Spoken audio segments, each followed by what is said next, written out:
Vision 9 டிவிக்காக நான் உங்கள் லக்ஷ்மி நாராயணன். இப்போ நம்ம பார்க்க போகிறது வார ராசி பலன் 6ஆம் தேதியிலேருந்து 12ஆம் தேதி வரை இருக்க போது நான் பார்க்க போகிறோம். எப்போதும் சொல்கிறது தான், லக்னத்துக்கு பாருங்கள், ராசிக்கு பார்ப்பதை விட லக்னத்துக்கு பார்க்க ரொம்ப பர்ஃபெக்டாக இருக்கும். உதாரணத்துக்கு ஒரு மகர லக்னம் விருச்சிக ராசினா விருச்சிக ராசிக்கான பலன்களை பார்ப்பதை விட மகர ராசிக்கான பலன்களை பார்க்கும் ரொம்ப பர்ஃபெக்டாக இருக்கும். முதல்ல புது பலன்கள் வரும், அதுக்கப்புறம் தசாபுத்தி பலன்கள் வரும். ஸோ தசாபுத்தி பலன்கள் வந்து எப்படி பார்க்கணும்னா, உங்களுடைய தசாபுத்தி பலன்கள் என்ன நடக்குதோ ஸோ அதை வச்சு மேட்ச் பண்ணி பார்க்கும்போது ரொம்ப பர்ஃபெக்டாக இருக்கும். இந்த வீடியோட டிப் ஆஃப் த வீக் இருக்குது, மறக்காமல் பாருங்கள். ராசி. ஸோ தனுசு ராசி வந்து பார்த்திங்கன்னா உங்களுக்கு ராசி அதிபதி குரு வந்து பார்த்தோம்னா உங்களுக்கு 6ல் இருக்கும்போது 4, 6 என்பது சொத்துக்கள் வாங்குவதற்கான வாய்ப்புகள், சொத்துக்காக கடன் வாங்குறதுக்கான வாய்ப்புகளும் நிறைய இருக்குது. வெளிநாடு வெளியூருக்கு போகணும் இல்லை வெளிநாட்டுக்கு போகணுன்றவங்களுக்குலாம் வந்து பிரயாணங்கள் மேற்கொள்வதற்கான வாய்ப்புகள்லாம் ரொம்ப நல்லா இருக்குங்க. ஸோ அது சிறப்பான விஷயங்கள் தான். ஸோ புது வண்டி இல்லை வாங்குறதுக்கான வாய்ப்புகள் ரொம்ப நல்லா இருக்குது. 2ஆம் தேதி 3 இன்றைக்குமே 2ஆம் தேதி 3 3ஆம் தேதி 2 இருக்கும்போது சந்தேகங்கள் தேவையில்லாதவர்கள் சில பேர் வந்து பார்த்திங்கன்னா வந்து வேவு பார்க்கறதுக்கான வாய்ப்புகள்லாம் கொஞ்சம் கவனமாக இருக்குங்க.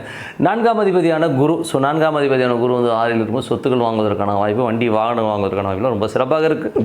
5ஆம் அதிபதியான செவ்வாய். 5ஆம் அதிபதியான செவ்வாய் வந்து 4ல் இருக்கும்போது உங்களுக்கும் உங்கள் குழந்தைகளுக்கும் கொஞ்சம் டிஃப்ரென்ஸ் ஆஃப் ஒப்பீனியன் வரதுக்கான வாய்ப்பு, சில நேரங்களில் வந்து ஒரு டென்ஷன் ஸ்ட்ரெஸ் வரதுக்கான வாய்ப்பு, ரொம்ப கவனமாக இருக்கணும்.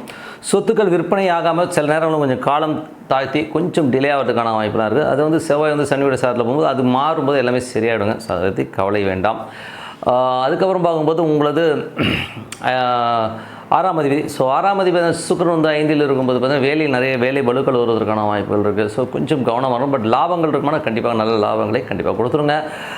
அதுக்கப்புறம் வந்து உங்களுக்கு 7ஆம் அதிபதியான புதன். 7ஆம் அதிபதி புதன் 4ல் இருக்கும்போது கணவன் மனைவிக்குள்ள சின்ன சின்ன மன உளைச்சல்கள், தொழில் ரீதியான விஷயங்களையோ கணவன் மனைவி சார்ந்த விஷயங்களோ சின்ன சின்ன அவமானங்கள் ஏற்படுவதற்கான வாய்ப்புகள் இருக்குன்னா ரொம்ப கவனமாக இருக்கணும்.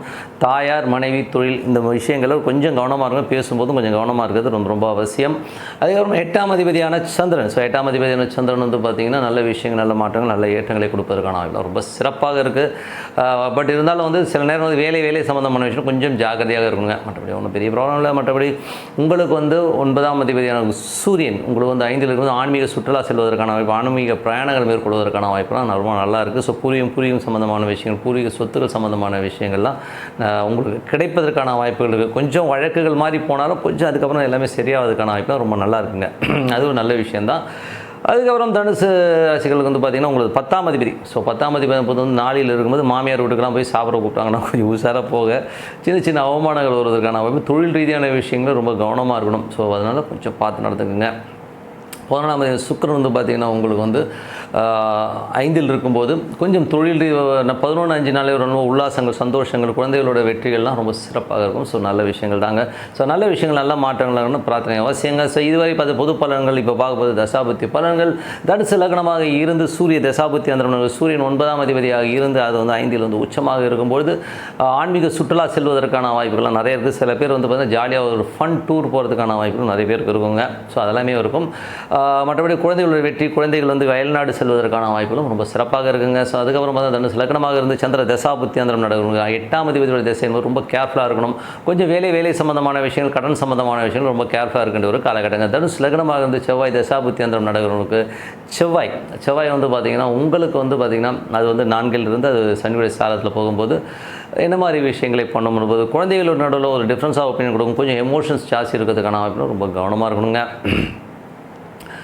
மற்றபடி வந்து தனுசு லக்னமாக இருந்து ராகு தசாபுத்தி அந்த ராகு வந்து 4ல் இருக்கும்போது கொஞ்சம் தாயார் சம்மந்தமான விஷயம், ஒரு எமோஷன்ஸு, தாயார் மனைவி சார்ந்த உறவுகளால் வந்து ஒரு கொஞ்சம் அவமானங்கள் வருவதற்கான வாய்ப்பு ரொம்ப கவனமாக இருக்கணுங்க. ஸோ தனுசு லக்னமாக இருந்து குரு தசாபுத்தி அந்த குரு வந்து 6ல் இருந்து அது வந்து உங்களுக்கு வந்து சூரியனுடைய சாரத்தில் போகும்போது நல்ல ஏற்றங்களை தருவதற்கான வெளிநாடு சார்ந்த ஒரு வேலை கிடைப்பதற்கான வாய்ப்பு எல்லாம் ரொம்ப சிறப்பாக இருக்குது. சொத்துக்கள் வண்டி வாகனங்கள்லாம் வந்து ஒரு கடனில் வந்து ஒரு லோனில் வாங்குவதற்கான ரொம்ப சிறப்பாக இருக்கும். ஸோ நல்ல விஷயங்கள் தான். ஸோ தனுசு லக்னமாக இருந்து சனி தசாபுத்தி அந்த சனி வந்து 3ல் இருந்து அது வந்து குருடைய சாரத்தில் இருக்கும்போது 3-6 வேலை விஷயமாக கொஞ்சம் சிறு தூர பிரயாணங்கள் மேற்கொள்வதற்கான வாய்ப்புகள் நிறைய இருக்குது. ஸோ கொஞ்சம் பிரயாணங்கள்லாம் பண்ணாலும் நல்ல லாபங்களை கண்டிப்பாக கொடுத்துருங்க.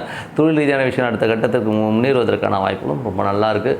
தனுசு லக்னமாக இருந்து புதன் தசாபுத்தி அந்த புதன் வந்து 4ல் வந்து நீச்சமாக இருக்கும்போது கொஞ்சம் கவனமாக இருக்குங்க. சின்ன சின்ன அவமானங்கள் இருக்கும்போது தாயார் சம்பந்தமான விஷயங்கள்லையோ வண்டி வாகனங்களில் போகும்போது கொஞ்சம் கவனமாக எவனாச்சும் இடிச்சு கண்ணாமனா அசிங்கமாக திட்டிட்டு போயிடுவான். அவமானங்கள் ஏற்படுவதற்கான ரொம்ப கவனமாக இருக்கணும். தொழில் ரீதியான விஷயங்களையும் ரொம்ப கவனமாக இருக்கணும்.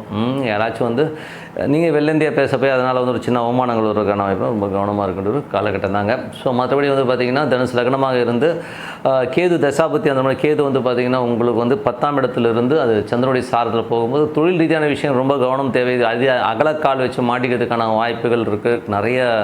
இதனால் வந்து மன உளைச்சல் வருவதற்கான வாய்ப்புகளும் சாமி இப்போ இருக்கிறத அப்படியே ஓட்டிக்கிறது நல்லது. கேது தசாபத்தி நந்திரங்கள் நடக்கிறவங்க இன்னும் ஒரு 6 மாதங்களுக்கு வந்து எதை பற்றி நினைக்காம இருக்கிற தொழிலை அப்படி அப்படியே பார்த்துட்டு வாங்க. ஏன்னா வந்து தேவையில்லாமல் வந்து அகலக்கால் வச்சு மாட்டிக்கிறதுக்கான வாய்ப்புகளும் ரொம்ப கவனமாக இருக்கணும். தனுசு லக்னமாக இருந்து சுக்கிர தசாபத்தி அந்த சுக்கிரன் 5ல் இருக்கார். ஸோ 6ஆம் அதிபதி 5ல் இருக்கும்போது வேலை பளுக்கள் அதிகமாக இருக்கும். ஸோ ரொம்ப அதிகமான வேலை பளுக்களும் பட் வருமானங்களுக்கு எந்தவித குறைவும் இருக்காதுங்க. ஸோ என்னை பொறுத்தவரை நல்ல ஒரு பிரார்த்தனை மனதார் இறைவனை பிரார்த்தனை பண்ணுவோம். கண்டிப்பாக அடுத்த லெவல் போகிறதுக்கான வாய்ப்பு ரொம்ப சிறப்பாக இருக்குது. Tip of the week. So tip of the வீக்கில் நம்ம பார்க்க போகிறது என்னென்னா குரு. ஸோ இப்போ குரு பயிற்சி நடந்திருக்கு. நிறைய பேர் வந்து குரு பயிற்சியில் வந்து யாருக்கு யோகம் அப்படிங்கிற ஒரு இதில் வந்து நிறைய ஒரு டிபேட்லாம் நிறைய நடந்துட்டுருக்கு. இப்போ யூடியூப் இருக்கிறனால நிறைய பேர் ஃபோன்ஸ்லேயே வந்து பார்த்துட்டு தான் இருக்கிறோம். ஸோ இப்போ வந்து யாருக்கெல்லாம் யோகம் தரும் அப்படின்போது யாருக்கெல்லாம் ரிஷப ராசியில் சனி இருக்கிறார். ஸோ சனி வந்து இப்போ குரு வந்து மீட் ஆகிற அந்த ஒரு காலகட்டங்கள் வந்து தொழில் ரீதியான விஷயங்களும் சரி பொருளாதார ரீதியிலும் சரி அடுத்த கட்டத்திற்கு போகிறதுக்கான வாய்ப்பெல்லாம் ரொம்ப சிறப்பாக இருக்குது. அது ஒரு பெரிய ப்ளஸ்ஸு.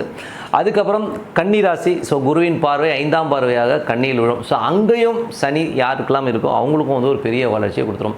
இதில் என்னென்னா ரிஷபத்தில் சனி இருக்குது 100 மார்க்குனா கன்னியில் இருந்ததுன்னா அது ஒரு 70 மார்க். ஓகேங்களா, அது கொஞ்சம் கம்மியாக இருக்கும். ஏன்னா பார்வைக்கு வந்து கொஞ்சம் மார்க் கம்மி தான். ஸோ அது வந்து நல்ல ஒரு வளர்ச்சி கண்டிப்பாக. நீங்கள் எந்த ராசியாக இருந்தாலும் கன்னியில் வந்து சனி இருக்கணும். ரிஷபத்தில் சனி இருந்தால் நல்ல வளர்ச்சியை கண்டிப்பாக கொடுத்துரும். அதுக்கப்புறம் உங்களுக்கு வந்து அது 7ஆம் பார்வையாக குரு வந்து பார்க்குறது பார்த்திங்கன்னா விருச்சிகத்தை பார்க்குறாரு. அங்கேயும் சனி இருக்குன்னு வைங்களேன். சனி குருவுடைய அந்த காம்பினேஷன்ஸ் உங்களுக்கு வந்து தொழில் ரீதியான விஷயம் நல்ல ஏற்றங்களையும் பொருளாதாரத்தையும் நல்ல ஒரு மாற்றங்களையும் கொடுப்பதற்கான வாய்ப்புலாம் ரொம்ப நல்லா இருக்குது. ஸோ அதுக்கப்புறம் 9ஆம் பார்வையாக மகரம். ஸோ மகரத்தில் உள்ள சனியை வந்து இந்த குரு பார்க்குறாருன்னு வைங்களேன். மகரத்தில் இப்போ உங்களுக்கு சனி இருக்குது ஜனனகால ஜாதகத்தில்னா உங்களுக்கு வந்து அந்த குருவின் பார்வை சிறப்பான ஏற்றங்கள் தொழில் நல்ல ஒரு அடுத்த கட்டத்திற்கு போகிறதுக்கான வாய்ப்புகள் நிறைய மாற்றங்களை கொடுத்து பெரிய ஒரு லெவலில் கொண்டு போவாங்க. ஸோ இது வந்து உங்களோட ஜனகால ஜாதகத்தில் கண்டிப்பாக இருக்குன்னா சூப்பராக இருக்கும். ஒரு பொருளாதாரத்துக்கு ஒரு பெரும் பணம் யாருக்கு வரும் அப்படிங்கிறதையும் இப்போ சொல்லிடுறேன். ஸோ இதில் வந்து பார்த்திங்கன்னா ரிஷபத்தில் யாருக்கெல்லாம் சுக்கிரன் உங்களுக்கு ஜனனகால ஜாதகத்தில் இருக்கும் ஸோ அவங்களுக்கு இந்த குரு பயிற்சி வந்து பார்த்திங்கன்னா ஒரு பெரும் பணத்தை கண்டிப்பாக கொடுத்துருங்க. இது வந்து எல்லா ராசிக்காரங்க யாருக்கு வேணால் இருக்கட்டுங்க. அங்கே ரிஷபத்தில் வந்து சுக்கிரன் இருக்கா குரு சுக்கிரன் எடுத்துக்கிட்டிங்கன்னா நிறைய பேர் வந்து கான்ட்ரவர்சியில் என்ன சொல்லுவாங்க இது தேவகுரு அசுரகுருன்ற மாதிரி கான்ட்ரவர்சிஸ்லாம் இருக்குது. ஸோ அப்படி இருந்தாலும் ஒரு பெரும் பணம்னாலே குரு சுக்கிரன் தான். ஸோ ஒரு பெரும் பணம் கிடைப்பதற்கான வாய்ப்பு ரொம்ப நல்லா இருக்குது. இதெல்லாம் யோகங்கள். ஸோ நல்லபடியாக இருங்க. நல்ல ஒரு பிரார்த்தனை பண்ணுங்கள். சிறப்பான வாழ்க்கை வர இறைவனை பிரார்த்தனை. உங்களிடம் விடைபெறுவது உங்கள் லக்ஷ்மி நாராயணன். நன்றி, வணக்கம்.